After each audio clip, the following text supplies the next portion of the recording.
Hola a todos, bienvenidos a un nuevo vídeo en mi canal de YouTube Antón GF. Soy Antón García Fernández y les hablo como de costumbre desde Jackson, en el estado de Tennessee, en los Estados Unidos de América. Y hoy vamos a grabar un nuevo episodio dentro del podcast, que en este caso, si todo va bien, va a ser videocast, porque vamos a tener también imagen, el envés de la página. Y hoy tenemos como invitado para esta conversación en el envés de la página a Jesús Isaías Gómez López, profesor titular en la Universidad de Almería, en el sur de España, en el Departamento de Filología. Ha publicado de forma prolífica sobre todo tipo de autores, entre ellos Aldous Huxley, F. Scott Fitzgerald, Ray Bradbury y, por supuesto, James Joyce, George Orwell. Comparte conmigo, además, algo que es muy importante, la pasión por esos escritores menos conocidos que han sido olvidados o infravalorados muchas veces de forma injusta por la historia literaria. Y a uno de ellos ha dedicado su más reciente publicación en la editorial Academia del Hispanismo de Vigo, una edición crítica y bilingüe de los poemas vagabundos de William Henry Davies, o W.H. Davies, poeta galés de finales del siglo XIX y principios del siglo XX, uno de esos poetas georgianos, los Georgian Poets británicos, conocido por sus sencillos y en su momento populares poemas como, por ejemplo, Leisure, así como por textos autobiográficos como The Autobiography of a Supertramp o la autobiografía de un supervagabundo.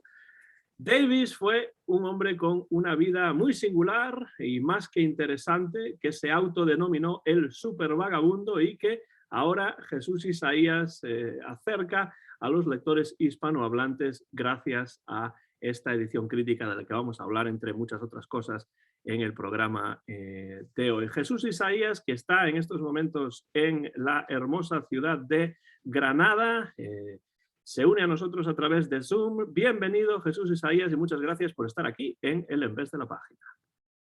Muchas gracias, un honor estar contigo en tu excelente programa, en tu video podcast y por supuesto, pues buenas noches, porque ya estamos de noche aquí en Granada, y buenas tardes más bien, ¿no?, en Estados Unidos.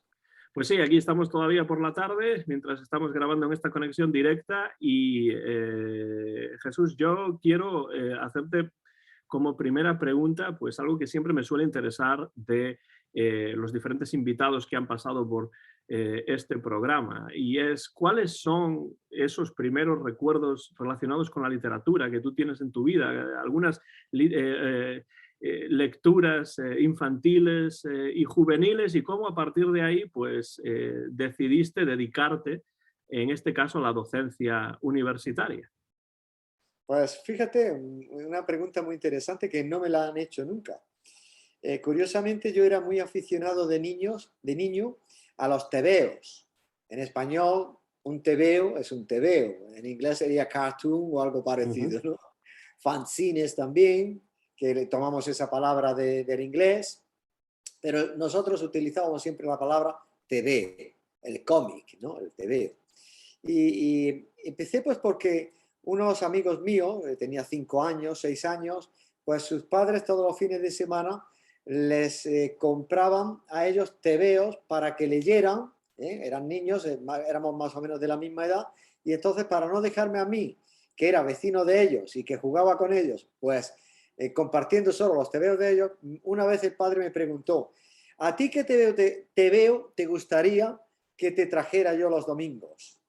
Y entonces pues estábamos allí en el kiosco, y mirando todos los tebeos, yo vi aquel Capitán Trueno, el Capitán Trueno. No sé si te suena a ti también, que Sí, es sí, por supuesto, el emblemático Capitán Trueno, el de Jabato, todas esas series de los años 60, ¿no? Claro, sus hijos, la mayoría, se quedaban pues con Mortadelo y Filemón, con estos de Pulgarcito, con Zipizape, etc. Y a mí me apasionaba lo de las aventuras de este caballero, esta especie de caballero andante, ¿no? Capitán Trueno con Crispín, con Goliat, etc. Y entonces, eso fue lo que a mí me fue aficionando a la lectura desde que tenía 5 años, hasta que tenía 8 o 9, y de ahí fui saltando a fanzines, que yo ya iba explorando por mi cuenta de niño, por los distintos kioscos del barrio, porque yo estudiaba, me crié en un pueblo a 4 kilómetros de Granada que se llama Gójar, en la falda de Sierra Nevada, muy bonito, siempre con el manto de novia de la sierra cuando está nevada.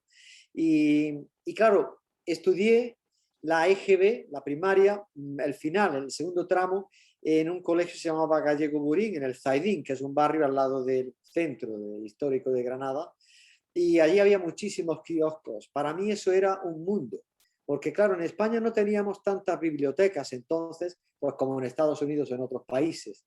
Brillaban por su ausencia. Incluso la biblioteca del colegio apenas tenía libros. Los kioscos, sin embargo, sí tenían libros. Libros, novelitas de estas del oeste y tal. Y ahí era donde yo pasaba minutos mirando y ahorrando también dinero de mi hucha para comprarme, pues, ya dar el salto de los tebeos a las fanzines o algo parecido. Y ahí descubrí a Ray Bradbury, adaptaciones que se hacían de algunas de sus historietas en español. Ahí empecé a descubrir ya también a autores ingleses y norteamericanos, H.G. Wells, autores de ciencia ficción, y me aficioné a la ciencia ficción, me volví loco con la ciencia ficción. Pero claro, eran fanzines y eran las primeras fanzines que teníamos en español, que era como una especie de hibridación de género entre lo que es el cómic o el tebeo y lo que es ya una novela propiamente. Pero eran novelas, por así decirlo, como ilustradas o novelas gráficas. Y ya con 11, 12 años fue cuando yo ya en la escuela, claro, pues ya fui pasando a la literatura, a leer las novelas propiamente. Y empecé pues con estos autores.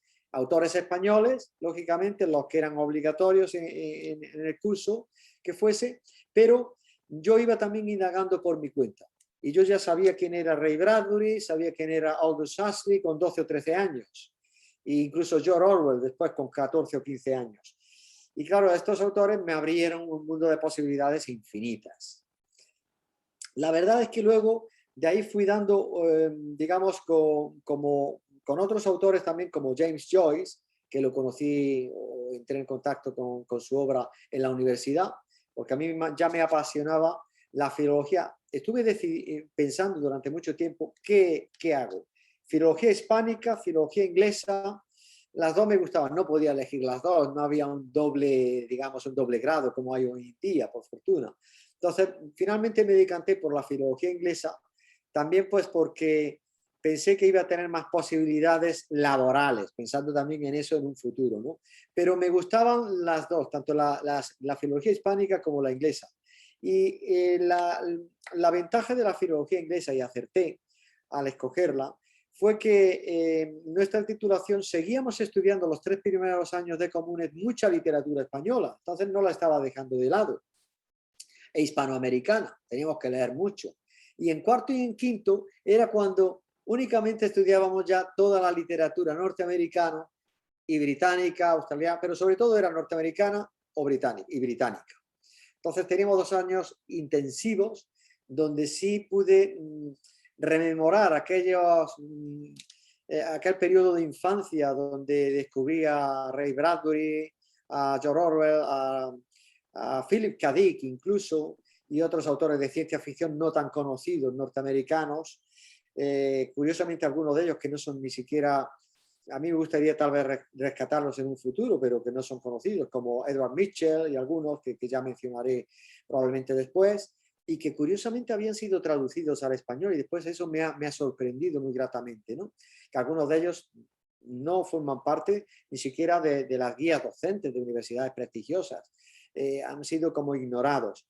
Pues, claro, nosotros en la universidad estudiábamos otro tipo de autores. Ray Bradbury, curiosamente, quedaba atrás.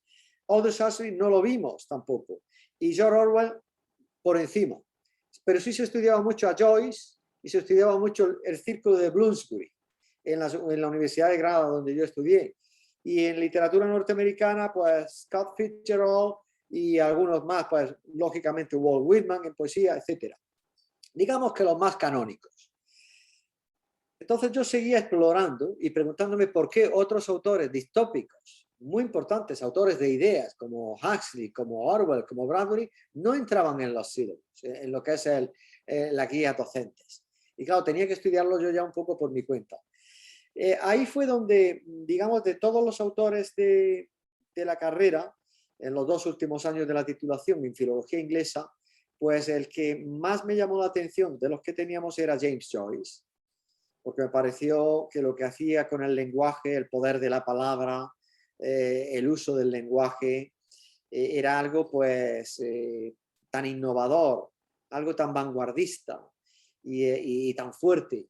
Y luego al mismo tiempo creando una especie de paralelismo con la Odisea de Homero, era algo pues para mí mágico.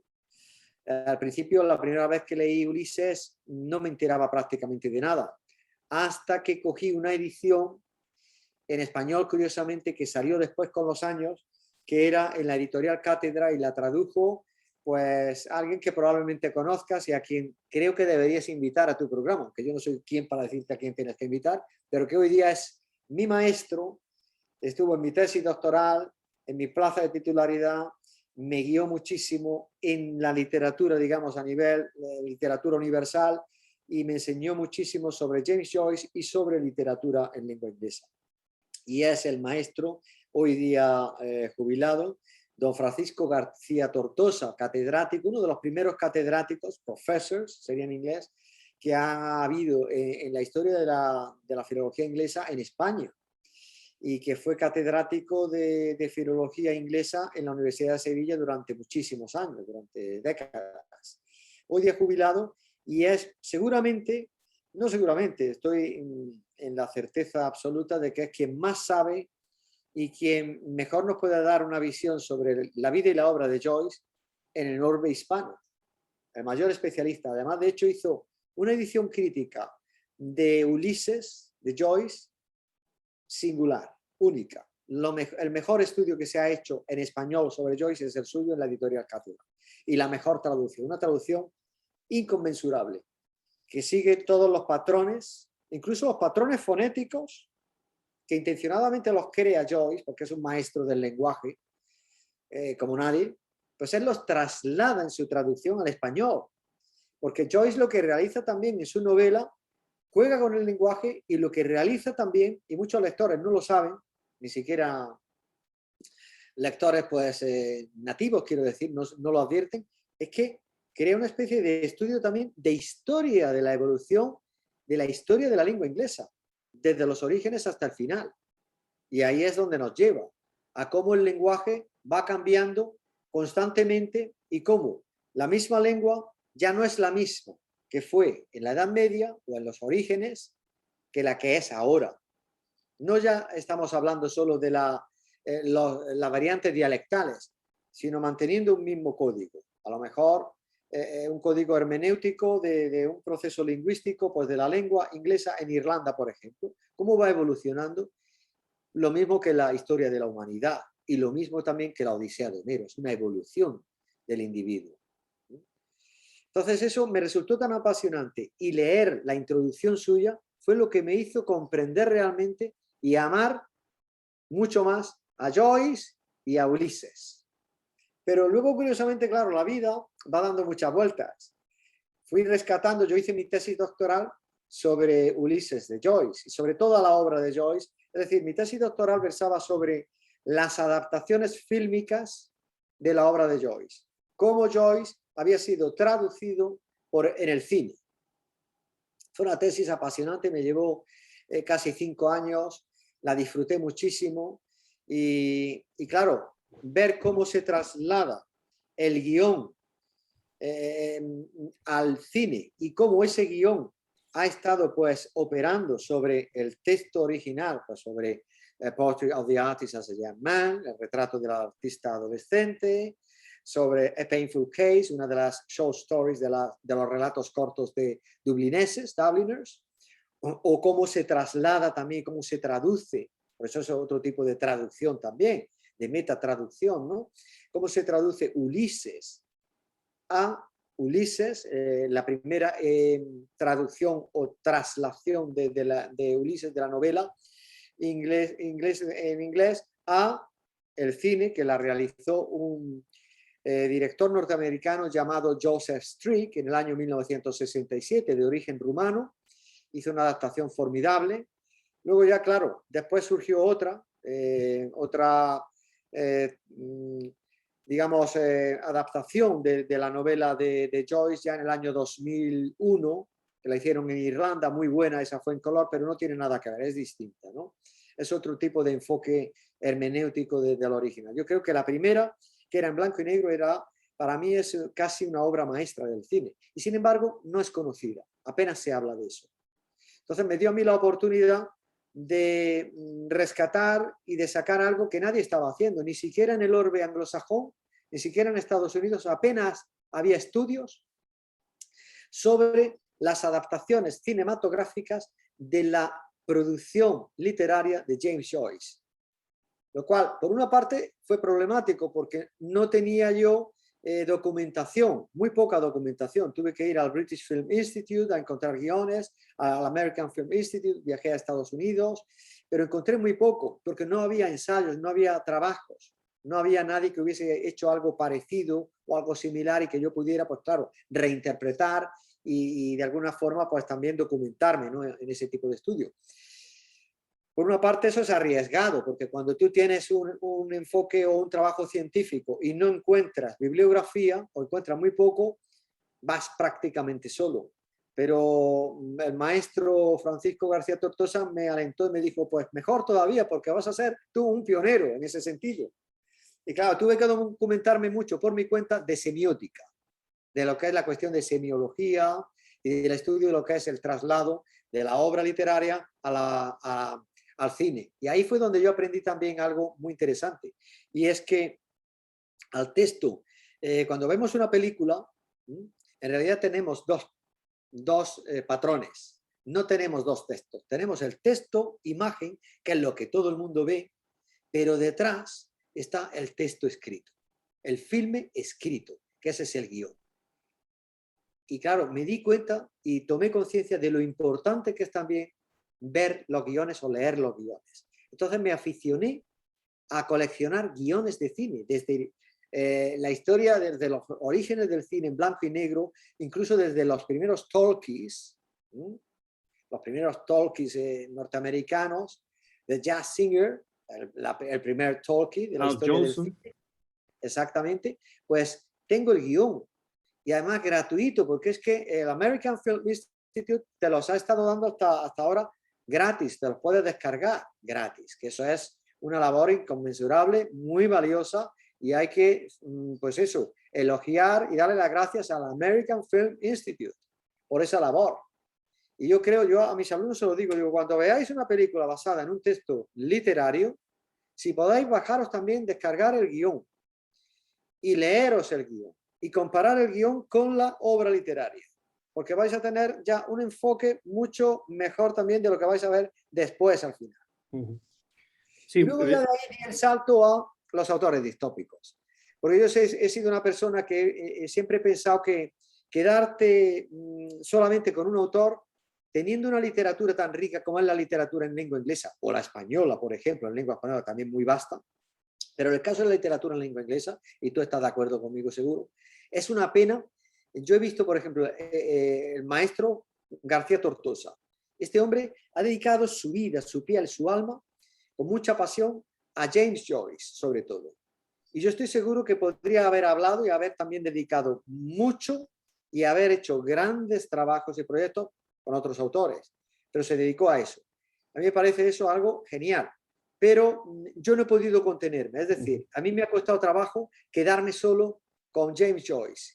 Sigo con Joyce, sigo leyéndolo, disfrutándolo, pero me gustan también otros muchos autores. Entonces, considero que el filólogo no tiene necesariamente, el estudioso, el amante de la literatura, más que el estudioso, amante de la literatura, como nosotros, no tiene por qué necesariamente quedarse encorsetado en un solo autor o en un solo periodo literario. Si le gusta la literatura, debe abordar también otros prismas, otros panoramas, otros autores que considere que va a disfrutar con ellos y que tenga también la sensación de que va a rescatar y a sacar algo de ellos que está o bien ignorado o se ha pasado por alto o merece la pena también explorar. En eso estoy totalmente de acuerdo. Y además, creo que se prima demasiado en la academia actual, en la universidad actual, la especialización en un tema y en no salir de ahí. Pero para dominar bien un tema hay que dominar muchos otros también. Entonces, en lo que comentas, yo me veo muy reflejado, porque a mí también me interesaba la literatura inglesa y la literatura española. Yo pensé siempre que iba a ser profesor de inglés en alguna parte de Europa y ahora realmente lo que acabé siendo es profesor de español en los Estados Unidos. Y entonces, pues claro, para mí es muy difícil dar a solamente un palo. Tengo intereses de muchos tipos y precisamente por eso creo que comparto contigo esa visión y también el interés por escritores menos conocidos que conviene rescatar, no porque sean desconocidos, sino porque sus obras son interesantes. Y eso es lo que nos lleva a William Henry Davis, ¿no? Porque William Henry Davis, W.H. Davis, es un hombre muy poco conocido en estos momentos, aunque en su momento sí que tuvo su importancia y su fama. Y entonces yo me pregunto, Jesús, ¿cómo y cuándo conoces la obra de W.H. Davis? ¿Qué es lo que te atrajo de esa obra lo suficiente como para realizar esta edición crítica de sus poemas vagabundos? Pues mira, curiosamente, cuando empiezas a explorar un autor, otro y otro, es que existe una sincronicidad. Ahora, en la física cuántica se habla más que nunca de la sincronicidad, de que todo está interrelacionado, de que todos somos uno, de que uno es todos. Y yo estoy llegando a esa conclusión, de que en realidad un autor te lleva a otro, el otro te lleva a otro, y al final no terminas nunca. Y ves la grandeza de la disciplina a la que te dedicas y sobre todo cuando no te quedas como tú también has hecho esta reflexión, encorsetado o cerrado en una super especialización, viendo solamente ese patrón nada más, sino abriendo un poco la mente, porque te das cuenta de la relación que hay entre todos. Por ejemplo, a mí yo no tenía ni idea de la existencia de W.H. Davis, hasta que, bueno, pues trabajando una monografía que saqué en el año 2018, que titulé El último hombre de Europa, George Orwell, El último hombre de Europa, en la editorial Síntesis, un estudio que hice de su obra, pero basado también mucho en su vida, pero un ensayo ciertamente extenso, pues vi en algunos de sus, en varios de sus ensayos, en un ensayo en concreto que era el autor proletario, lo podemos traducir así, o el escritor proletario, la traducción al español, The Proletarian Writer, creo que es el título más o menos exacto de este ensayo, muy cortito, un ensayo muy corto, de los geniales ensayos de George Orwell, mencionaba a W.H. Davis, ¿no? William Henry Davis. Estaba pensando también en Oden, en el gran Oden, ¿no? Autor de Spain 1937. No, mi subconsciente me ha delatado. Mencionaba a esto en concreto. Entonces dije yo, ¿y quién es este? Y lo pone como un autor o un ejemplo, un referente. Orwell pone a este tal W.H. Davis como ejemplo de lo que es un escritor del proletariado. Entonces, claro, tomé nota y lo dejé en mi agenda, mi diario, para explorarlo después. Al día siguiente, pues miré, empecé a mirar pues, en Google, en Internet, y no encontraba más que, lo que encontraba era, sí, el libro que tú has sacado, algunas de sus novelas, Young Emma, The Biography o The Autobiography of a Supertramp, exacto, es el más conocido, pero yo empecé a tirar del hilo, a ver qué había, todo lo que había. Entonces me fui a archive.org y a archive.org pues saqué más cosas y vi que era poeta también y que ante todo él era sobre todo poeta, pero que era más célebre por su autobiografía de super vagabundo o vagamundos, me gusta más la palabra vagamundos, con M, ¿verdad? Porque es más rica en este perfil y yo creo que le pega más a él, ¿no?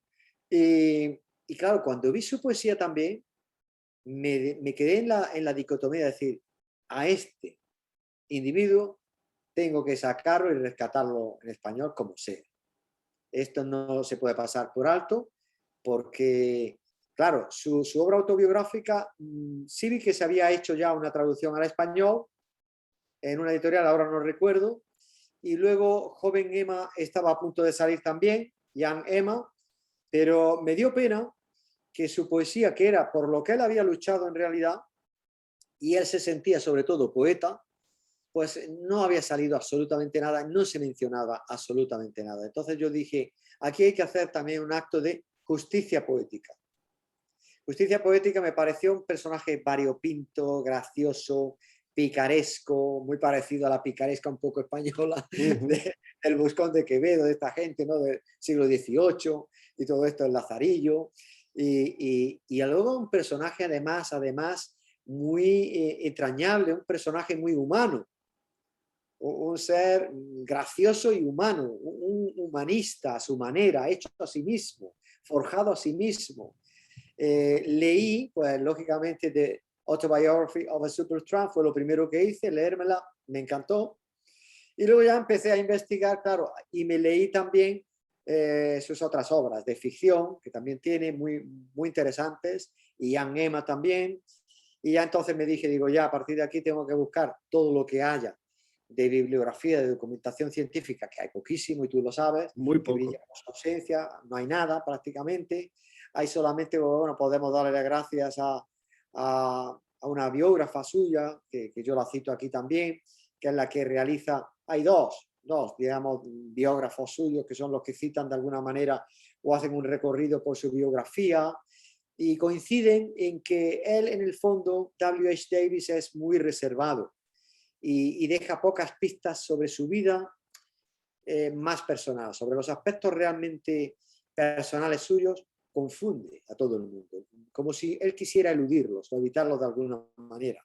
Es un Pero a personaje pesar de eso, curioso. es una vida muy curiosa, porque viajó por gran parte del mundo, no solo por el Reino Unido, sino también por aquí, por los Estados Unidos, cruzó varias veces el océano y, bueno, es una vida muy curiosa para su época, sobre todo teniendo en cuenta que este super vagabundo no era realmente un vagabundo. No lo era, exactamente. Además, antes se me ha olvidado decirte lo que en su ensayo George Orwell decía que, al igual que Blake, parece evitar lo trivial, pero no le da miedo evitarlo. Porque su poesía, su obra, él se refiere sobre todo a su poesía. Orwell había leído su poesía y decía que no era tan simple como parece, como reconociéndole que claro, editores de la época, o otros autores decían, bueno, como poeta es un poeta menor, no merece la pena, es una poesía muy simple. Y Orwell dijo, no, para nada simple. Es una poesía que tiene su profundidad, pero hay que saberla leer también y saberla interpretarla. Y no solo lo defendió Orwell, sino también hubo otros autores de la época que le reconocían también su talla, ¿no? Como Bernard Shaw, por ejemplo, que estuvo ahí apoyándolo siempre. George Bernard Shaw escribió un ensayo y decía, yo no vi el más mínimo rastro de que David haya leído jamás de un modo diferente al de como leen los niños, decía.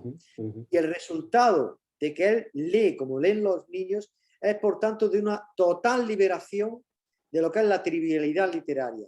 Y su obra, por tanto, su poesía a mí me parece una fuente de agua cristalina en el desierto.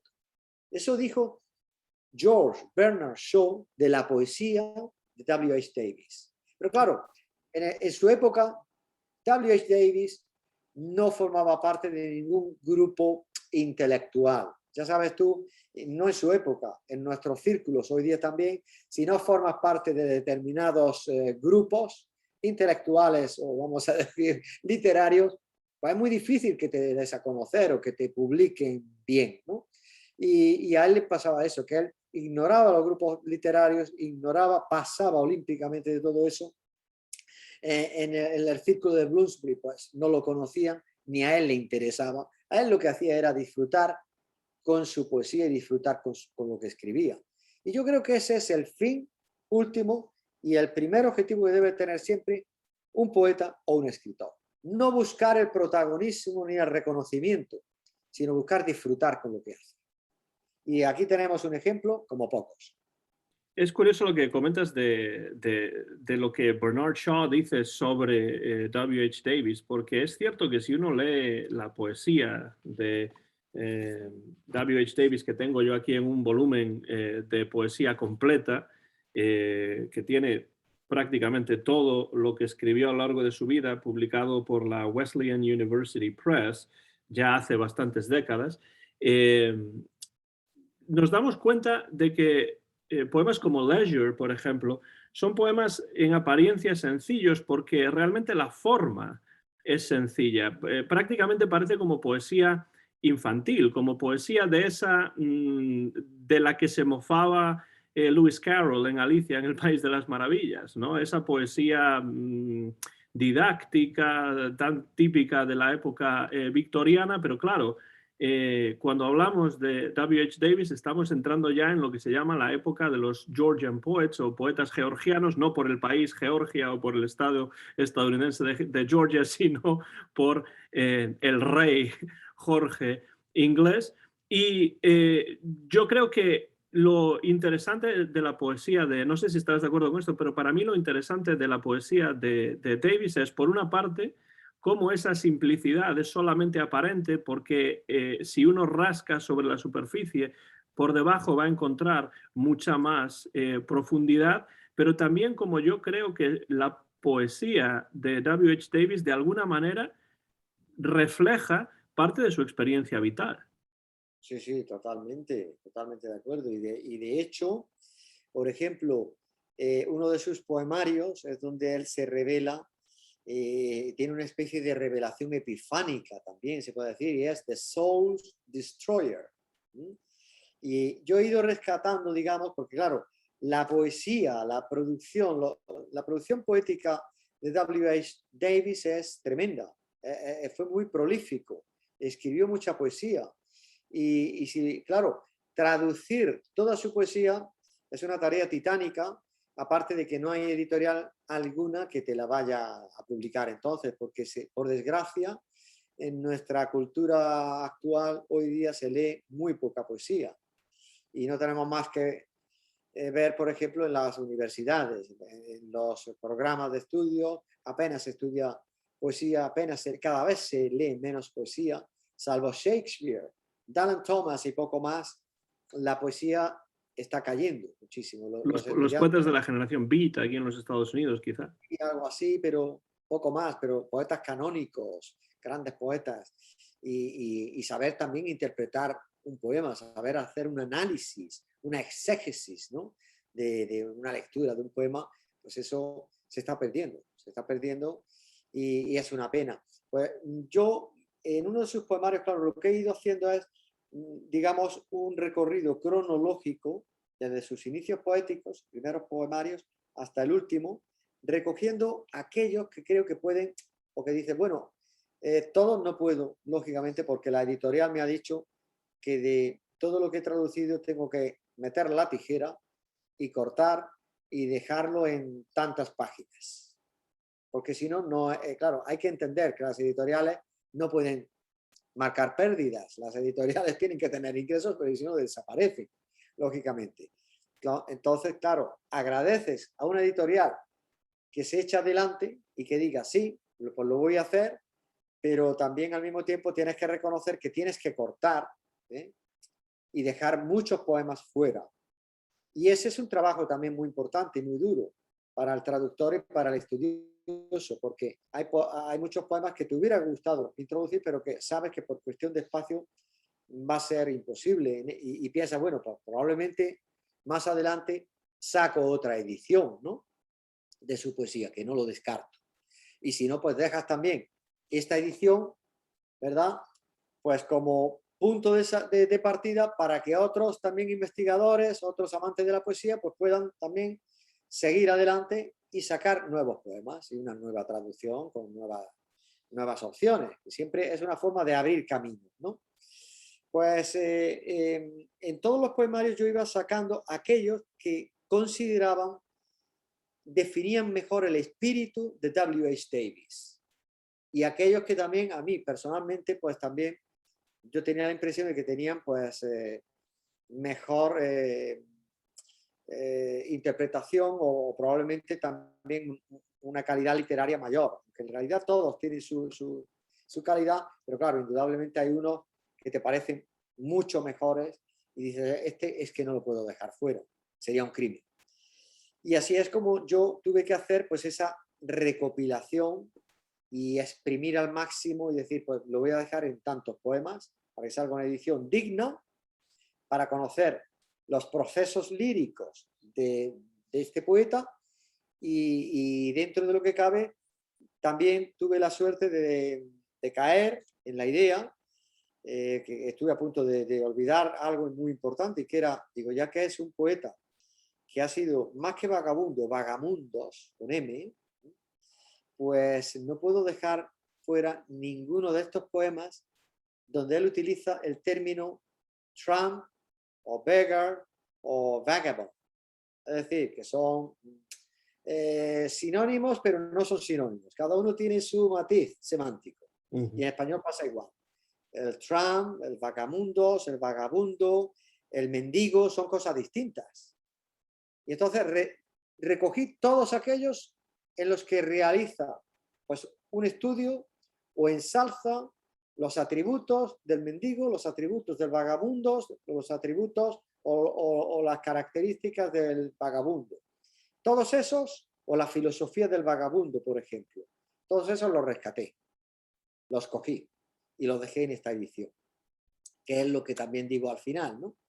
Digo, no se puede dejar ninguno de estos poemas en los que él intencionadamente pues hace pues, como un retrato de este personaje, en el que él se ha reflejado y con el que él se identifica tan íntimamente.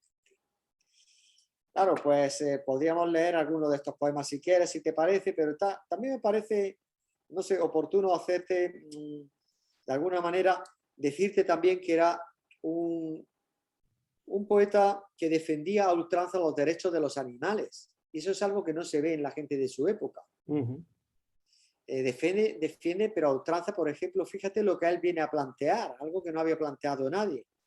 Le parecía una barbaridad que llevaran pues, a los animales, las vacas, los bueyes de las granjas, a los mataderos, a matarlos allí. Porque decía que los animales sufrían y se daban cuenta de que los estaban sacando de su hogar, donde habían nacido, pastando, oliendo el campo, viendo a sus dueños, la felicidad, la tranquilidad de la naturaleza, y que cuando los metían en una camioneta y los llevaban, y después al llegar a la ciudad, les pegaban con látigos, con palos, los maltrataban y cambiaban esa vida de paz, placentera, haciendo en el campo, en plena naturaleza, de tranquilidad, y se veían asediados, pinchándoles con pinchos, metiéndolos en los mataderos, oliendo sangre, viendo cómo otros bramaban, sufriendo, que los estaban torturando y matando. Decía, eso es muy fuerte, eso es inhumano, eso no se puede consentir. Y entonces él se le ocurrió la idea de que se debería de matar a esos animales en las propias granjas donde habían nacido, porque iba a ser mucho menos traumático para ellos y que no se les maltratara antes, sino que se les matase de alguna forma, provocándoles el menor sufrimiento posible y sobre todo que fuesen los matarifes a matarlos donde habían nacido y evitarles ese sufrimiento extra adicional. Entonces habla sin embargo, curiosamente, uno de los animales que sale maltratado, bueno, lo defiende en otro de los poemas, pero hay un poema donde, o en algunos, donde no sale tan bien parado, es el perro. Y es porque el perro, allá donde iban los vagabundos, se aparecían pues, por un pueblo en Estados Unidos, que era donde él hizo de vagamundos y de vagabundo, pues decía que los perros que había por las granjas o que andaban sueltos por los pueblos, se lanzaban enseguida por los forasteros, a por los desconocidos y les mordían. Y entonces, claro, los pone como bestias inmundas que son peligrosas y que no los dejaban en paz nunca, y tenían que salir huyendo, ¿no? Y sin embargo, luego hay un poema donde sí defiende al perro, pero un perro como un perro obediente de su dueño, que está esperando fielmente a su dueño, que existe una especie como de conexión, de fraternidad entre el dueño y el perro. Claro, los pájaros también aparecen muchísimo en todos sus poemas, las vacas, las ovejas sobre todo. Hay una oveja, hay un poema precioso, que ahora pues lo podríamos comentar también, donde curiosamente él, además es muy emotivo ese poema, porque dice que cómo es posible, en uno de sus viajes, él iba pues en barcos de ganado que llevaban ovejas de Inglaterra, de una especie de, no sé si decir, un tipo de oveja, un tipo de lana muy peculiar de algunas zonas de Escocia, de algunas zonas de Inglaterra, que era muy preciada luego su lana en Estados Unidos. Entonces las llevaban en unas embarcaciones y él trabajaba de guardián de ese ganado. Y decía que ese ganado en realidad iba, el pobre ganado sufriendo, porque iban todo el ganado hacinado. Pero luego de vuelta, cuando ya lo dejaban allí en Estados Unidos, lo vendían, que ya iba vendido, traían otro tipo de ganado también, ovejas, pero de carne, para los mataderos británicos, de vuelta. Y decía que en una ocasión, los guardianes como él, una de estas ovejas, pues curiosamente no se asustaba. La mayoría de las ovejas se asustaban de los guardianes y se replegaban ellas, se pegaban ellas, huyendo un poco de estos guardianes de las ovejas en los barcos. Pero había una que a todos le tocaban el hocico y que parecía más un perrito domesticado que una oveja. Y entonces él decía que estaba convencido de que esa ovejita, la pobre oveja, había sido una mascota de algún niño o de alguna niña norteamericana y que finalmente los padres decidirían venderla para matarla. Y le parecía un crimen, una atrocidad, ¿no? Entonces, claro, lo que es a la hora de recopilar todos estos poemas, luego hay un poemario, el primero con el que empiezo en esta edición, que me pareció oportuno hacerlo así, es el abecedario de un vagabundo, o de vagamundos. Porque este poemario se llamaba ABC, y es el abecedario, y empieza, pues, por ejemplo, por la A y termina por la Z. En inglés tenemos el primer poema es A is for artist, A de artista. B is for beauty, B de belleza. Pero claro, aquí te encuentras luego con el problema de que probablemente en español no puedas seguir la misma letra. ¿Me entiendes? Claro, C is for child. Pues yo tuve que decir C de chico o de chiquilla, porque la protagonista del poema en inglés es una chica. D is for dog. D en español tienes que decir dogo. Dogo, que es perro también, ¿no? Aunque sea una raza, pero también es O un perro. tipo de perro, claro. Tipo de perro, claro. E is for eyes. En español, E de espejuelos. Se me ocurrió porque, claro, era lo más próximo. Ojos es con O, ¿no? F is for fiddles. Violines, ¿no? Claro, me lo complicó porque tuve que decir F de filarmonía. Y así seguí luego. Uno de los que más trabajo me costó fue aquí, a ver si llego a él. Sí. K o K is for kings. Claro, una K. Ahora, como dices tú, K de reyes en español, buscando aristócratas, pero claro, no es lo mismo. Y entonces pensé en Keops, con K. Que puede ser de alguna forma, claro, tomándote esa licencia poética y traductológica para aproximarte de alguna forma un poco. ¿Por qué? Porque al final habla de Two Kings Have Won, David and Solomon. Entonces, claro, ya ahí la imagen de Keops está presente también, ¿no? Egipto, dos reyes han ganado, David y Salomón. Claro, pero tienes que darle muchas vueltas y claro, es un trabajo también harto gratificante, porque te reta continuamente. Y de hecho te iba a preguntar por las dificultades que te hubieses podido encontrar en las traducciones de estos poemas que parecen en un principio tan sencillos, pero que probablemente no lo sean tanto, y ya me has leído la mente y ya lo has respondido tú. Desde luego ese abecedario del que hablas, el ABC, es otro de los ejemplos de cómo esta poesía, en cierto modo, parece infantil, pero si rascamos un poco por debajo, los temas son mucho más profundos y en muchos casos incluso atemporales o pueden seguir estando vigentes en el siglo XXI que nos contempla. Sí. Por ejemplo, mira, un poema que si quieres lo podemos leer, es el que termina el abecedario de este poemario, y es Z o Z en American English is for Zani. Zani, Z-A-N-Y, ¿no? Z-A-N-Y. Pues, ¿cómo lo traduzco yo esto? Si Zani la está utilizando aquí como si fuese pues, un nombre propio, bueno, pero es zumbada, es alguien que está... Está Pues, loco, sí, o que está mal de la cabeza un poco, ¿no? pues entonces me vino muy bien porque digo, fíjate, me sale zumbada, porque en español decimos mucho, está zumbado, está zumbado. Y aquí alguien así de primeras podría pensar, oye, pues este hombre era también machista, bueno, es un hombre de su época, no es que sea machista. El hombre y su contexto, o la mujer y su contexto, él pertenecía a una época, pero nunca atacó a la mujer, ni tampoco la subestimó en ninguno de sus poemas. Curioso. Incluso este poema, que se podría a lo mejor tildar un poco, si lo lees con cierta profundidad y con cierto rigor, te das cuenta que no es contra la mujer, que no es un ataque y que no tiene el más mínimo activo de machismo. Pese a que pertenece, claro, a un planteamiento y a una posición en la que el hombre actúa de una manera y la mujer de otra. Estamos hablando en la década de los años 20, del pasado siglo, hace 100 años, ¿no? En el poema en inglés tenemos: Why does a woman change her moods? That man may have no thought but hers. When man has silent, unknown dreams, oh, how it troubles her with fears. Her words, what jealous fear they prove. A penny for your thoughts, my love.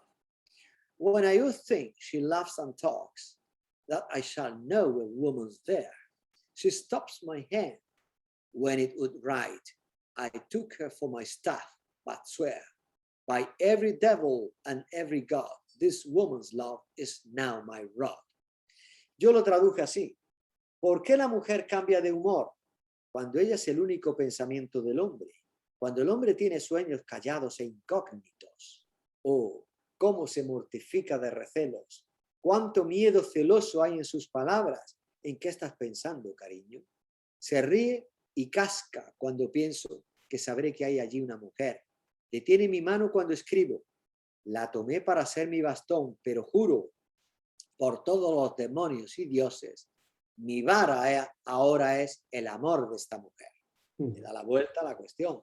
Sí, la está valorando en su justa medida. Y aquí de alguna forma está anticipando a su gran amor, a Young Emma. Él tenía 53 años y ella 23 cuando se casaron. Una chica de la calle, supuestamente de la vida, que la rescata de la vida.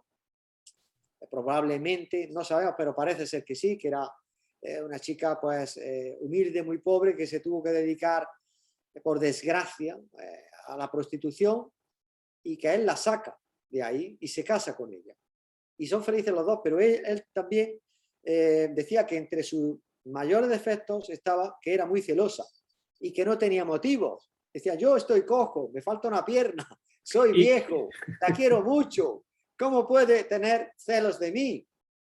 Pero claro, la chica lo quería muchísimo y fue su bastón, pero en el mejor sentido, ¿no? En el mejor de los sentidos. Y a ella le dedicó ese libro, Young Emma, del que hablábamos anteriormente. Y curiosamente, esta es la parte ya más tranquila, final de su vida, porque antes de eso, pues llegó a pasar por situaciones bastante complicadas, sobre todo aquí en los Estados Unidos.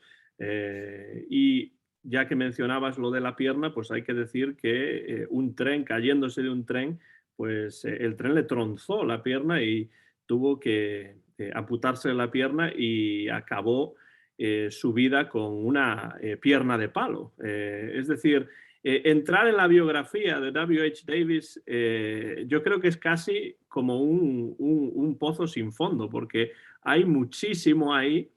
Y cuando uno lee la autobiografía del Supertramp, ¿no? Del supervagabundo, uno se pregunta cuánto de esto es real, cuánto de esto no es real, pero al mismo tiempo es la literaturización de la vida también, porque él vivía esa vida que después convertía en literatura.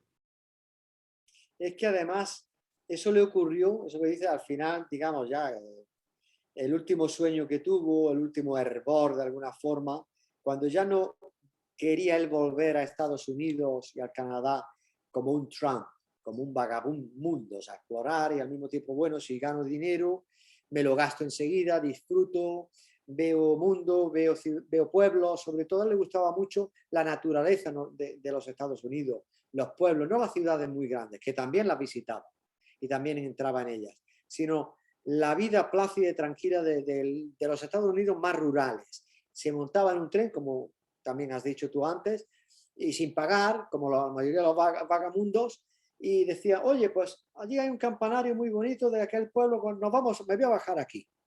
Y dormía debajo de una encina, debajo de un árbol, y luego iba, llamaba a las puertas de las granjas y les daban de comer. Él decía que el pueblo americano era infinitamente más humanitario y humanista que los británicos.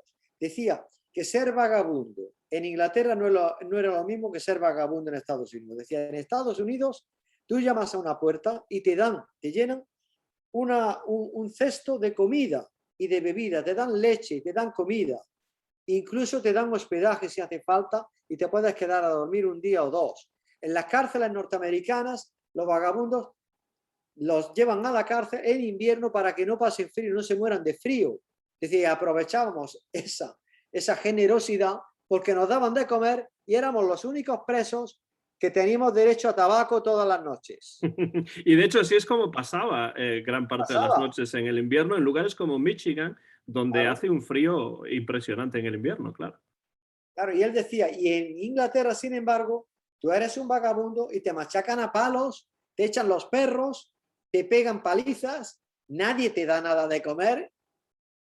Decía que, claro, que Estados Unidos era, pues, que el norteamericano, el ciudadano norteamericano era muchísimo más sensible, era un ser sensible. Y claro, lo que le ocurrió en la pierna fue que en uno de sus regresos a Inglaterra, pues caminando por Trafalgar Square, por la plaza de Trafalgar en Londres, pues leyó un periódico y hablaba de Klondike, de Klondike, que decimos en español, ¿no?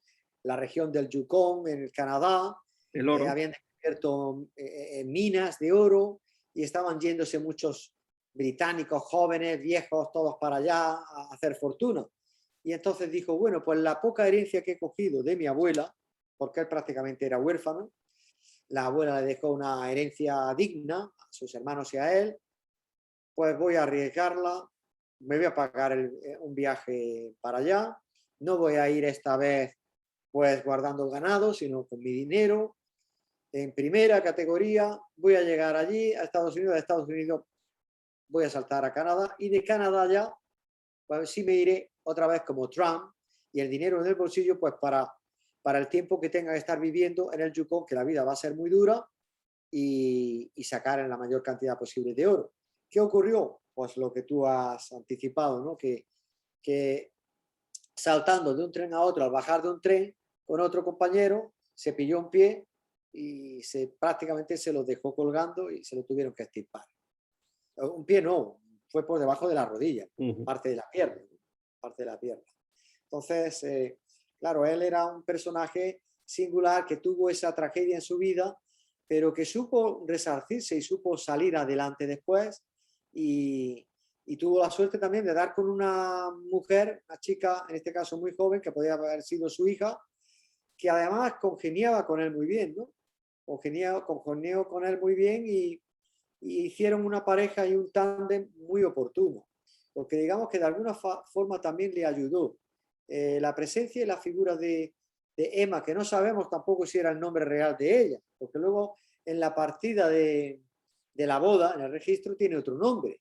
Es decir, pero él, digamos que de alguna forma parece ser, según Kuluk, que es Michael Kuluk, que es uno de los, probablemente el mejor biógrafo de W.H. Davis, pues decía que probablemente cambia el nombre de ella por cierto prurito moral, porque tiene la sensación de que, claro, como está reconociendo de alguna forma los orígenes dudosos de ella, la vida a la que se había tenido que dedicar ella, dejarla con su nombre así sería como estigmatizarla. Y por eso le cambia probablemente el nombre. Y luego al hilo de lo que comentamos del vagabundo americano y el vagabundo británico, te he traído aquí, del mismo de la edición, si no te importa, bueno, he traducido, no lógicamente para el lector hispano, he traducido pues una cita donde él habla y refleja esta diferencia que hay entre el vagabundo americano y el británico. Y es así, dice, y esto además lo saqué de Beggars. Beggars es otra obra suya, Vagabundos, ¿no? Con todo lujo de detalles, donde él habla de la diferencia que hay de un vagabundo a uno y otro lado del Atlántico. Dice, el vagabundo americano se sienta a gusto junto a su hoguera en el campo, a esperar el sonido chirriante del silbato del tren o de la campana de la iglesia que le avisan que es la hora de la cena. Pero el mendigo inglés tiene que ir paso fúnebre entre una comida y otra para pedir un pedazo de pan. El mendigo americano va saltando a los trenes, es que cambia la palabra, utiliza tramp, beggar. Él las va cambiando. Bueno, yo, claro, hago lo mismo. El mendigo americano va saltando a los trenes de ciudad en ciudad, pero el mendigo inglés vagabundea por las sufridas carreteras. El mendigo americano, sintiéndose un ciudadano libre y apreciado, se dirige con familiaridad a todo el mundo, pero el mendigo inglés, que se siente un despreciado marginado, no dirá una palabra salvo que sea necesario o solo cuando se dirijan a él. Se dice mucho de la calidad humana ya en aquella época que sí tenían en Estados Unidos las gentes y de la poca calidad humana que teníamos en Europa, no solo en Inglaterra, toda Europa podemos decir. Muy interesante porque eso nos lleva no solamente a la picaresca española, como comentábamos anteriormente, sino que pues nos lleva a las poor laws, a las leyes sobre los pobres en Gran Bretaña en el siglo XIX, que tan bien y tan duramente refleja Charles Dickens, por ejemplo, en sus novelas. Nos lleva incluso esa cierta romantización también un poco, ¿no? del tramp, del mendigo americano, a muchas canciones de country, de folk, ¿no? Que son canciones en las que también se habla de este personaje. Y a mí siempre me ha parecido muy curioso leyendo los textos de W.H. Davies, como escritores como él y otros de su generación, a mí me recuerda mucho lo que ellos escriben a lo que después los letristas de canciones de lo que se llama el Great American Songbook, como Ira Gershwin, como Johnny Mercer, todos estos realmente beben un poco de ese verso ligero o light verse, ¿no? Que se escribía pues a finales del siglo XIX, principios del siglo XX, y del que yo creo que también participa de alguna manera nuestro hombre, W.H. Davies, ¿no? Sí, sin duda alguna. Él desde luego lo que hace es un retrato también de la época. Y lo que has dicho muy oportuno, bueno, porque has sacado también a relucir el asunto de Charles Dickens. Y este es un personaje, no solo es una especie de, podríamos decir, que lleva el espíritu también de una especie de Dickens dentro, sino que es un personaje dickensiano, ¿no? De alguna manera. Es que es un personaje apasionante. Cuando estás leyendo su poesía, cuando estás leyendo su obra, estamos haciendo una inclusión social y un estudio sociológico de una época también, que él, sin haber sido consciente de ello, logra realizar y formatear en su producción, tanto de ficción como de novela, digamos, autobiográfica, y como de procesos líricos, ¿no? Es un personaje como autor y también como persona, valga la redundancia. Y yo creo que ahora más que nunca es cuando tendríamos que hacer todo lo posible para rescatar este tipo de autores, pero muy especialmente a Henry Davies, que como he dicho al principio de la charla, tiene además el apoyo y la adhesión fiel de grandes pensadores intelectuales de su época, que tuvieron la suerte de leer algo suyo y de ponerlo en su justa medida en valor, en su tiempo. Lo que, digamos, de alguna forma jugó en su contra pues fue el hecho de que él no pertenecía a ningún grupo de poder, a ningún grupo tampoco de casta, digamos, intelectual, porque era un hombre hecho a sí mismo, forjado a sí mismo, y que no le importó, no le interesó en ningún momento. Yo he llegado a la conclusión fiel de que otra cosa de las que más le dignifican a él como ser humano y como autor es eso, que no ha pensado nunca en hacerse famoso, en la celebridad, en el reconocimiento, sino que ha pensado siempre en disfrutar con lo que hacía. Lógicamente quería también vivir de esto y finalmente lo consiguió, pero ya al final de sus días, porque sabía que él estaba discapacitado, que no podía dedicarse a otra cosa, que le venía mejor esto y que era lo suyo, que era su pasión, pero que él no estaba realmente interesado en un reconocimiento gratuito, ni tampoco en situarse pues en unos círculos determinados. Él estaba por encima de todo eso, del bien y del mal. Él disfrutaba escribiendo poesía y él solo quería, si es posible, vivir de la poesía, pero dignamente, pero no hacerse tampoco rico, ¿no? A costa ni de la Y novela. consiguió, ya que lo mencionas, una pensión del gobierno para poder vivir en sus últimos años, un poco a semejanza de lo que le ocurrió a otro escritor también galés, un poco olvidado hoy en día, como es Arthur Machen también, que también estuvo más o menos en la misma situación, conseguir un estipendio del gobierno y poder dedicarse a la literatura, como fue ¿Sabes? el caso Sabes de Davis. influyó muchísimo, quien influyó muchísimo en que consiguiera ese estipendio, esa pensión que le vino también para poder salir adelante, ¿no? Ya en los últimos años de su vida, fue Joseph Conrad, Ujú. el gran Conrad, que lo tenía también en muy alta estima, ¿no? Claro, yo en este sentido, en esta edición bilingüe, pues a mí me ha parecido imperativa. Es decir, es un tratado que me parecía de verdadera justicia poética, que había que hacerlo sí o sí y darle pues el matiz también intelectivo que necesita, no una simple traducción, Ujú. sino hacer pues eso, una exégesis de alguna manera, un estudio ya de su producción poética, también mencionarla, vincularla un poco con sus procesos narrativos de ficción en cuanto a su persona. Y claro, en su primer éxito literario, que ya lo ha mencionado, The Autobiography of a Supertramp, pues asistimos a lo que es la presentación del autor. En su faceta humana de vagabundo, de trotamundos, por tierras americanas, norteamericanas, canadienses después, como un testigo directo, a la vez que también protagonista, ¿no? De las fórmulas que el sistema capitalista de finales del siglo XIX y principios del XX adopta para sacar el máximo rédito de la profunda crisis económica de la época, que era la temporalidad en el trabajo, que obliga también a los obreros y al proletariado a mendigar, como él era testigo de los... Pues se iba cruzando con mendigos y con trotamundos norteamericanos en Estados Unidos. Él era el único europeo, Ujú. pero se cruzaba con otros que eran norteamericanos y él decía que los norteamericanos, los mendigos con los que se cruzaba, los vagabundos norteamericanos, no es porque lo quisieran, sino porque la crisis económica los había dejado sin trabajo y sin nada. Y buscaban trabajos esporádicos que les condenaban a una situación de semi-esclavitud para el sustento del sistema capitalista.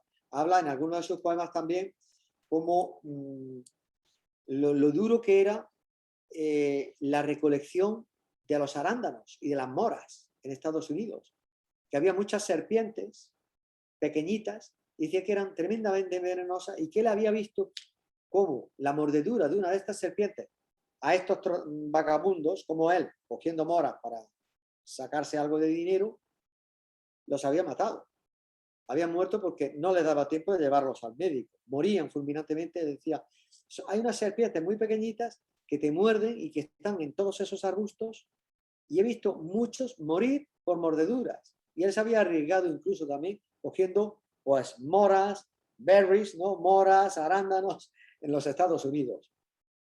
Entonces David especialmente, digamos que hoy día a lo mejor es más conocido, sí, pues por su autobiography of a Supertramp, Young Emma, la novela póstuma que fue publicada ya en el 1980 y tal, ¿no? Después de la muerte de su esposa. De su muerte también y de la mujer y todo, ¿no? Sin embargo, el ensayo y la novela no son la mayor aspiración literaria de Davis. Su aspiración desde niño, él había ambicionado llegar a ser un gran poeta. De hecho, su abuela quería que fuera poeta, le leía poemas también de algunos poetas poco conocidos escoceses, galeses, pero él iba buscando también su propia voz. Y ya él, como autor de las 3 autobiografías en forma de ensayo, ¿no? De biografías, digamos, noveladas, es cuando empieza ya a pensar también en que la poesía forma parte de su piel. Él sabe que ha sido su primer instinto como autor. Y es ahí donde vemos sus procesos líricos que forman parte de lo que es el espíritu de este hombre. Y ya publica entonces su primer poemario que titula, en el año 1907, The Soul's Destroyer. La destrucción, yo lo traduciría como la destrucción del alma, más que el destructor del alma, ¿no? Y un año antes de su fallecimiento, su último poemario, que fue The Loneliest Mountain and Other Poems, en el año 39, en 1939, la montaña más aislada, más solitaria, y otros poemas. Y aquí, entre el primero y el último, Davis publica un total de 21 poemarios. Y hay que tener en cuenta que eso es a un ritmo de un poemario por año. Eso es mucho, eso es exagerado. Entonces, la poesía de Davis es una poesía sencilla, prolífica, directa, conversacional, íntima y muy confesional, donde vemos destellos de romanticismo, destellos bucólicos de William Blake, estructuras lingüísticas muy simples, también al estilo, por ejemplo, de otros prerrománticos como William Wordsworth de su época, pero también asistimos a una poesía de rebeldía y de protesta. Poesía de protesta está muy presente, de denuncias, como te he dicho antes, de maltrato que nuestra sociedad sobre todo ejerce sobre la naturaleza. Podemos decir en ese caso que es un poeta también ecologista ya, y de defensor del reino animal, de los animales. Y luego ya él, cuando deja ya su carrera de vagabundos en el año 1907, vemos que el sujeto lírico de esta vertiente poética también deambula, ¿no? El espíritu del vagabundo más romántico, más rebelde, y empezamos a advertir también una transformación de la voz lírica en los siguientes poemarios. Y claro, llama la atención que a Davis es un hombre que llama a las cosas por su nombre y las acaba ordenando en el verso tal y como él las ve. Él no busca ningún tipo de corrección política y yo creo que eso lo engrandece. Él ve y como lo ve, lo dice. Entonces sus versos ofrecen en este caso a mí como traductor, la posibilidad de disfrutar sin límites de la visión y de la perspectiva a la que la voz lírica, su voz lírica, nos invita. Luego, antes te he hablado ya un poco, tal vez a lo mejor para concluir, pues llevamos ya casi una hora a lo mejor, ¿no? No sé yo, porque podríamos hablar muchísimo, ¿no? Perdón, pero como quieras. Pero que su carrera es tan prolija que yo en esta edición, a ver si se puede ver así mejor, voy a quitar la luz del flexo. Ahí está. Aquí se ve mejor, ¿verdad? Poemas Vagabundos, publicado por Editorial Academia del Hispanismo de Vigo, una selección de los poemas que le parecen más relevantes a Jesús Isaías de W.H. Davis, el poeta vagabundo galés. Pues como digo, un poco para concluir, que por extensión, pues me he visto, lógicamente, siempre nos vemos obligados, en este caso, sobre todo para la traducción de poesía, de realizar una selección muy cuidada. He procurado que sea lo más atenta al espíritu de W.H. Davis, de aquellos poemas que consideremos que mejor definen el espíritu y la actitud de su creador. Pero también teniendo en cuenta que ese mismo espíritu y esa actitud del poeta también va a estar presente para arrojar nuevas luces sobre su obra en otros poemas que ahora quedan fuera, pero que muy probablemente intentemos recoger en futuras ediciones. Yo he tenido en cuenta que el concepto de vagabundo, de mendigo, de vagamundos, una palabra preciosa y que apenas la utilizamos ya en español, es crucial en la vida y obra de Davis y por eso en esta en esta edición he recogido todos aquellos poemas que Davis pues dedica a este romántico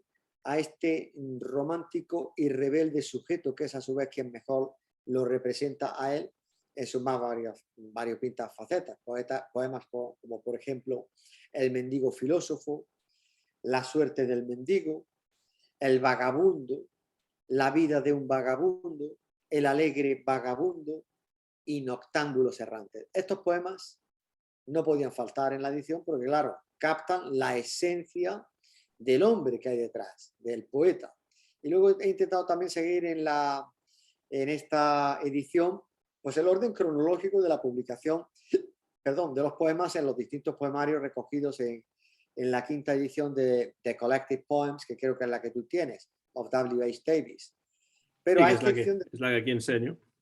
Exactamente, a excepción del primer poemario, que es Poet's Alphabet, A, B, C, D, que sigue pues el alfabeto del poeta o del vagabundo, que lo he incluido al principio de la edición para resaltar también esta original visión que Davis ofrece de lo que a su juicio es una especie de abecedario del poeta.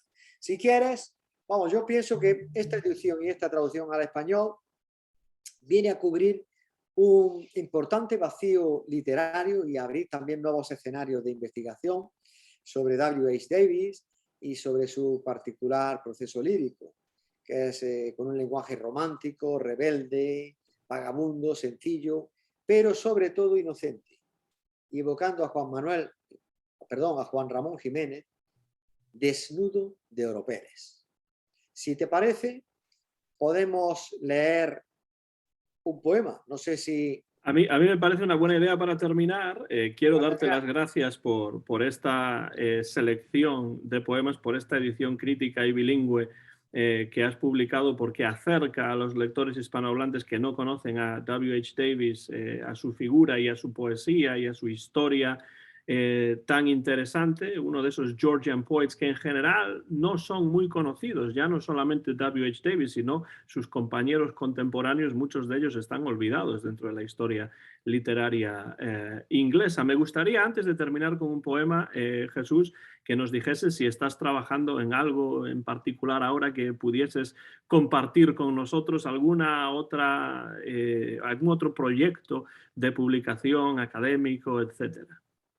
Pues bueno, pues para concluir, sí, vamos a leer, por ejemplo, El mendigo filósofo, The Philosophical Beggar. Y respecto a un nuevo proyecto, sí que tengo un proyecto, digamos, a punto de salir, que puede salir dentro de un mes, pero sabes, yo también como autor, de alguna manera, hombre, distinto, porque no soy tan creativo como ellos, pero también autor de alguna forma, porque lo que hago es reformular como traductor y luego también pues como un poco como estudioso, ¿no?, de su obra, pues también lleva un poco de trabajo de creativo, ¿no?, salvando las distancias. Tengo mis manías y una de mis manías es que no me gusta decir absolutamente nada de lo que va a salir, salvo cuando ya ha salido y entonces digo, aquí está, y te lo enseño. Nunca lo he hecho y no puedo saltarme esa regla que tengo. Lo siento muchísimo, te entiendo perfectamente, pero sí te digo y te prometo que si quieres, pues dentro de un mes o mes y medio, cuando ya salga este proyecto, que va a ser además algo muy innovador y algo inusitado, pues porque va a sorprender. Es una celebridad literaria cuya poesía, cuya faceta lírica, por las cuestiones que sea, por olvidos también que ocurren, que muchas veces, como hemos dicho antes, nos centramos sobre todo en una súper o sobreespecialización y llegamos a la conclusión de que determinado autor o autora es bueno o es buena en este género. Y entonces se estudia nada más que esa faceta suya. Y se olvidan otras, que para conocer bien también esa otra faceta, pues a lo mejor de novelista o de poeta, probablemente deberíamos haber leído. Si se le conoce como poeta, ¿por qué no se le puede conocer también como novelista? A lo mejor escribió solo una novela, pero esa novela merece la pena también conocerla y traducirla. Philip Larkin, por ejemplo, quería ser novelista y acabó siendo un excelso, un magnífico poeta. Y a mí me interesa como crítico de jazz también. Pues escribió una novela formidable y apenas se habla de su novela. Eso es injusto. Pues yo he hecho algo similar últimamente. Es otro autor que te digo va a ser una primicia y lo vamos a dedicar en tu programa, te lo voy a traer a tu programa y va a ser dentro de un mes, mes y medio. Yo creo que igual si tenemos suerte para Navidad y si no, lo vamos a estrenar en el 2022 en enero. Pues yo te tomo la palabra y lo entiendo perfectamente y te invito ya desde ahora a que regreses y que Cuenta charlemos conmigo. acerca de ese proyecto, que ya sabemos que no es Philip Larkin, pero sí es algo No es Philip importante Larkin, y tengo pero ganas vamos en de esa hablar de línea. ello en un futuro. Exactamente, de descubrir a alguien que injustamente, pues bueno, es otra especie de fórmula de hacerle justicia poética. Si te digo también, otro día cuando tú quieras, pues podríamos hablar, si te parece, de otro poeta que fue galardonado como Nobel de Literatura, que fue el gran John Goldsworthy, autor de la saga de Forsyth, y que injustamente hoy día es denostado, ya no se estudia, ya no se lee, y es un hombre que contribuyó muchísimo también con su obra a lo que es a realizar una especie de retrato de la sociedad de castas, de la sociedad, una sociedad enferma de su Inglaterra, de la Inglaterra de su época, dividida en castas sociales de los años 30. Y curiosamente descubrí que había escrito poemas además de gran valor, de buen nivel, y lo traduje y te lo voy a enseñar un poco el libro por encima como primicia. Salió este libro, sí, fue publicado por la editorial Verbum este año, en el mes de marzo de este año. Tiene meses este libro y lo titulamos, no sé si se puede leer así, a ver. Sí, creo que más o menos se puede leer. Sí, tengo ahí está bueno, no lo puedo leer porque tengo la pantalla pequeña, pero si no se podría leer sin problema. El páramo Goldsworthy y unos ripios, que en español, claro, es un término muy bonito, pero en inglés la traducción de ripio, un ripio sabes tú, que es un poema menor, es como decir un poema de segunda clase, un poemita, un poema que no vale la pena, bueno, un chascarrillo, un poema malo, ¿no? Ripio, decimos en español. En inglés es doggerel. Sí, doggerel, sí. Doggerel. Entonces, claro, él mismo infravalora de alguna manera su talla poética, cuando en realidad escribe muy buena poesía, ¿no? Claro, lo titulé El páramo Goldsworthy y unos ripios en marzo de este año 2021, una edición también crítica bilingüe, donde, pues bueno, sale por primera vez también en esta edición bilingüe el trabajo de este premio Nobel, olvidado hoy día como novelista e ignorado siempre como poeta.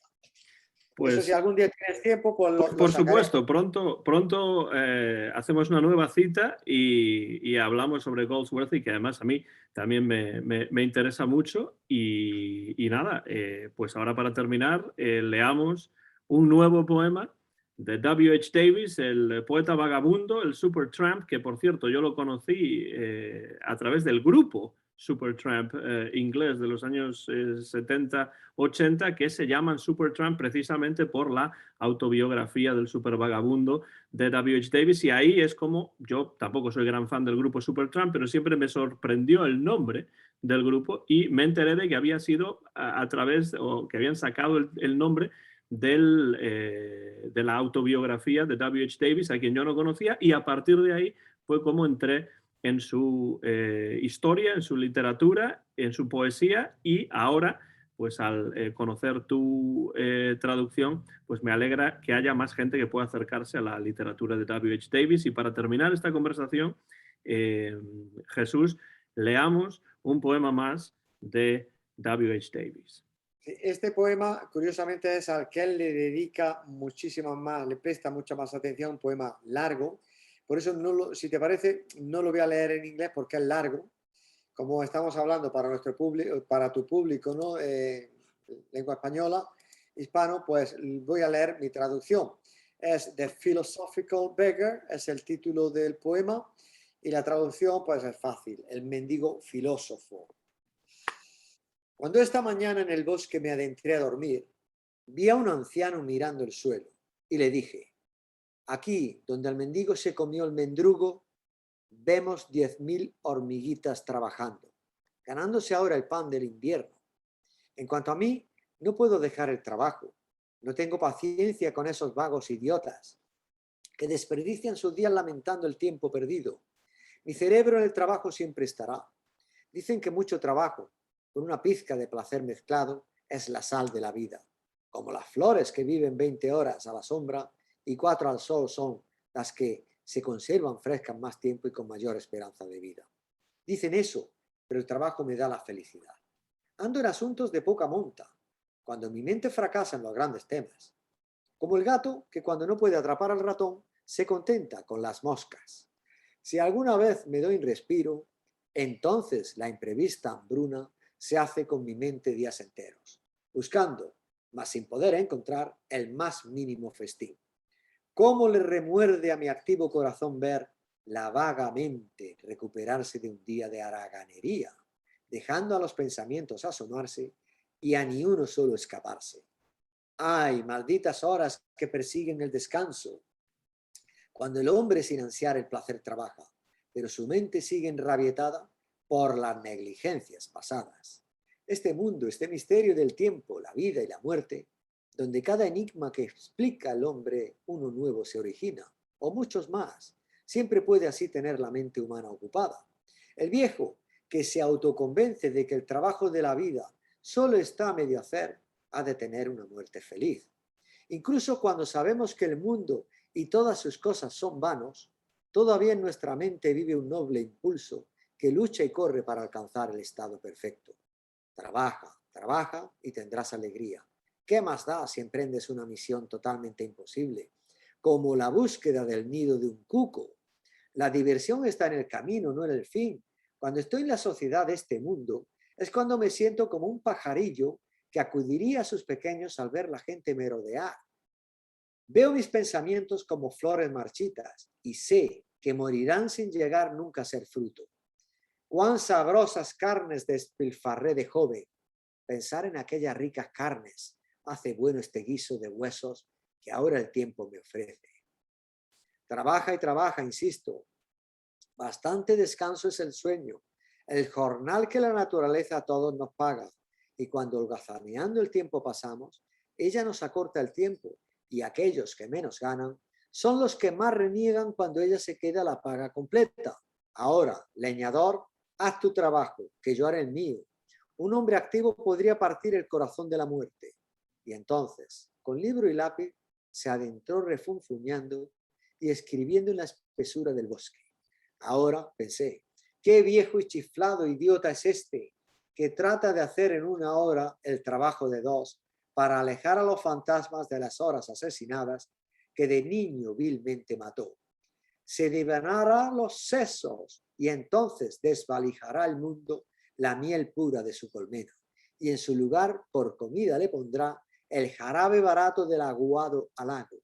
Es su mente un jardín, las flores todas suyas son, pero cuando mercadea con sus dulces mercancías de miel, entonces las pícaras abejas, con sus colmenas en otros lares, se harán ricas con el dulzor de sus flores. Considero al vagabundo tan noble como a ese otro que vive haraganeando de la riqueza legada, y mucho más sabio que ese viejo tonto pillo. Muéstrame a alguien más feliz que el vagabundo con la panza llena y un par de buenas botas que no le aprietan. Su despreocupado corazón ha enterrado a sus vivos parientes, pues los que han muerto ya no los resucitan. No conoce el rencoroso júbilo del granjero, que, envidiando a su vecino, se ríe al ver cómo los pajarracos sabotean los frutos de ese hombre. No se ríe él para fastidiar al solterón, como hacen las madres que oyen a sus bebés llorar.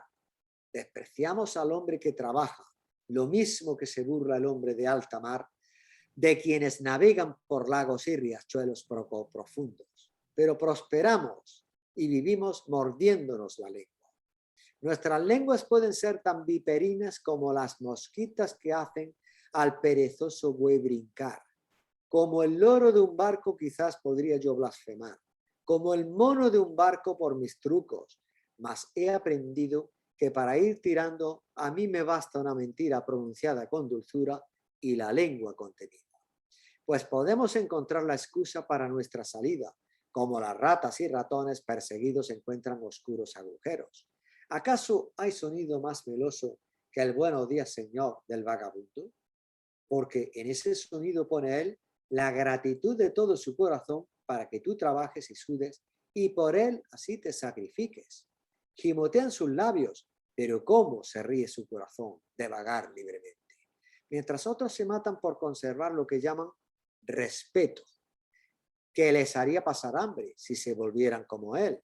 Si no oigo la voz de mi panza, ni siento el frío. Si no me esfuerzo por otros hombres, nada más pido, satisfecho con mi pan, 10 veces más sabroso que la carne y el agua fresca. Cuando yo esta mañana pedí en la casa de un hombre rico, vete con los abejorros, gandul, me soltó. Al diablo váyase, le repliqué. Entonces me quedé y le maldije, mucho más que el granjero cuando ve a los cuervos ennegrecer su verde prado. Vete con los abejorros, gandul, a mí, él. Debo ser yo un esclavo entre miles, para levantarme antes que el sol e ir, pese a la niebla, la lluvia, el viento o el granizo, a servirles a otros como él. Y si por ventura paso hambre en el trabajo, seguir debo ayunando hasta cierta hora, y si soñoliento sigo cuando debiera levantarme, no debo dormir, sino levantarme a trabajar para él. La naturaleza no me dio un hueso más de la cuenta. El rico no puede conocer la vida de un pobre, como tampoco las manos sucias y mojadas pueden notar si la ropa está seca. Fuera, gandul, a trabajar. ¡Qué risa me da! Las preocupaciones pronto los hacen sus esclavos, a aquellos que sueñan con sus obligaciones para con sus semejantes, y les ponen precio a cada hora que pasa. Si el rico es el rey del invierno, ten por seguro que el rey del verano es el verdadero mendigo. Pues el alegre mendigo puede recostarse en un peñasco más contento que el señor en un sillón acolchado. El árbol frondoso es su placentera casa, con los suelos de hierba y musgo alfombrados. De noche duerme sobre el heno recién segado y de día a placer mezcla el sol y la sombra. Duerme él a menudo en la casa abandonada, donde los espíritus expulsaron a los vivos. No aborda el fantasma al atrevido mendigo, más irreverente que la araña que teje su telaraña en los sagrados orificios nasales de un dios. Y qué saludables. Vivimos del sol y el aire, comida sencilla y agua, y vivimos más que los ricos con toda su ciencia, vinos y limpieza. ¡Ay, limpieza! Que dejas una triste nota para aquellos pobres vagabundos que a menudo buscan el asilo, que temen mendigar y debieran ser jornaleros, pues tras darse el baño en un asilo, con las ropas limpias, cuán solos han de sentirse muertas todas las pulgas que antes los cosquilleaban. Y en la muerte, que aún asombra al hombre necio, como recién llegada, no piensa el vagabundo, o se ríe de la muerte antes de que eternamente la muerte se ría de él. Al vagabundo feliz le da igual tumbarse entre blancas sábanas o entre boñigas de vacas. No es delicado su paladar, a bocaditos podría hasta comerse cosas vivas, como pájaros, o lamer las calles como los perros sagrados de Turquía. O perros, eso deja otra triste nota. ¿Cuántos pueblos he dejado por ellos? Cuando alguno tenía motivo o creía tenerlo para ladrar, y enseguida más de 20 se juntaban a ladrar solo porque éste ladraba, y hambriento tenía que abandonar yo el lugar. Hay perros que muerden, esos cabezudos y pequeños. Es el tamaño de las cabezas de estos perros lo que tememos y no tanto el de sus cuerpos. Si hay algo que fastidia nuestras vidas es el perro. Ahora, ¿para qué debería yo cultivar el pellejo o la mente? Conocí bien a Will Davis, antiguamente un mendigo, hasta que se volvió loco y empezó a escribir libros. Juro que la naturaleza jamás cometió mayor crimen que cuando concede el talento al pobre. Es un leproso que todo hombre habría de evitar, un faro firme sobre las rocas de la indigencia, que con su luz indica al hombre que se aparte, y así lo hace mientras el cuerpo responde, para no presenciar su agonía, y aún así le acosan desde lugares remotos. Entre las fastidiosas pulgas que le niegan el sueño, tiene el mendigo muchos mejores amigos que cualquier poeta del pueblo cuya alma tiene más amigos que los que pudiera soñar. Aunque apenas un amigo verdadero al que preguntar cómo le va. La fama es como un ruiseñor, al principio tan dulce, mas cuya voz no tardará en croar como la rana vulgar, hasta que nos preguntamos si oímos a ese mismo dulce pájaro. No comprendo en absoluto por qué yo debería hacer trabajar mi mente o mi cuerpo para este mundo cruel. No soy yo un loco poeta como ese que menciono. Es el trabajo, trabajo y más trabajo por todas partes, lo que me ronda como la dama de un cuadro que con sus ojos tristes, da igual a donde miremos, puede mirarnos siempre. Ahora, déjame comer. Pastel, pan y mermelada hay por aquí. Me pregunto si también habrá mantequilla. Y por aquí veo una dulce dama en una revista cristiana envolviendo la comida que auxiliará mi alegre alma. Toma, con un poema del poeta Vagabundo. Fuera, vida de zozobras, el hombre vive atribulado por cosas banales fuera de su alcance. Anhela las ciudades, la verde soledad, anhela el campo, el gentío. Vive el hombre para desear. El destino del rico es desear cosas que no conoce el pobre. Y ningún hombre muere sin evocar con pena su propio pasado. Si el mendigo anda sin niño ni mujer, de todos los hombres él es quien más disfruta la vida. Cuando el rico aborrece su vino y su carne, él toma por buenos el mendrugo y el agua. Cuando la fama está marchita, como el fracaso, calmo y extasiado, en la paja está el mendigo roncando. Fidedigna canción, pero no pagará el alquiler. Un poeta inglés, ¿dónde está la leche? Miau. Si hubiera de medrar, que sea tan falso como el infierno y que lance su ladrido feroz hacia Francia o Alemania. ¿Qué nos hace a los vagabundos los hombres más felices? Libres están de envidia, desvelo y avaricia nuestros corazones. El avaro cree que el sol no tiene una flor tan bella como su montón de oro almacenado en la oscuridad.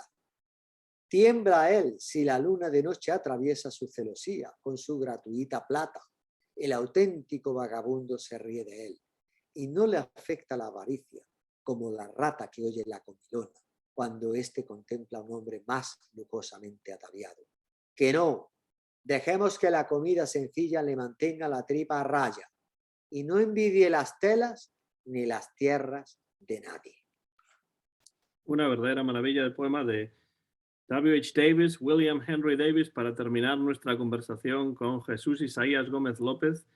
Jesús, muchísimas gracias. Ha sido un verdadero placer. Me lo he pasado de maravilla hablando acerca de este poeta. Quiero darte las gracias por estar ahí al otro lado de la línea cibernética y te invito, por supuesto, siempre que quieras volver al En Vez de la Página.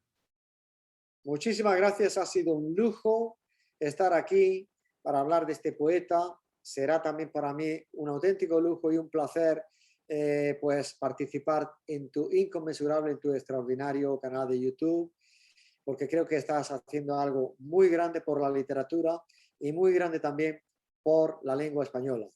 La literatura inglesa, en este caso, también en español. Muchísimas gracias y enhorabuena y mucha suerte. Gracias a Hasta ti, Jesús. Y esto ha sido un nuevo episodio del podcast, en este caso videocast, el En Vez de la Página. Soy Antón García Fernández, mío, y de Jesús Isaías es el copyright de esta conversación que hemos mantenido entre Jackson, Tennessee y Granada, en el sur de España, en noviembre del año 2021 y que muy pronto van a poder ver en mi canal de YouTube, Antón GF. Y, por supuesto, les recomiendo esos poemas vagabundos, traducidos, anotados y con una introducción, un estudio por parte de Jesús Isaías Gómez López, publicado recientemente en la editorial Academia del Hispanismo. Muchas gracias como siempre y hasta la próxima ocasión en el En Vez de la Página. Hasta siempre, hasta pronto.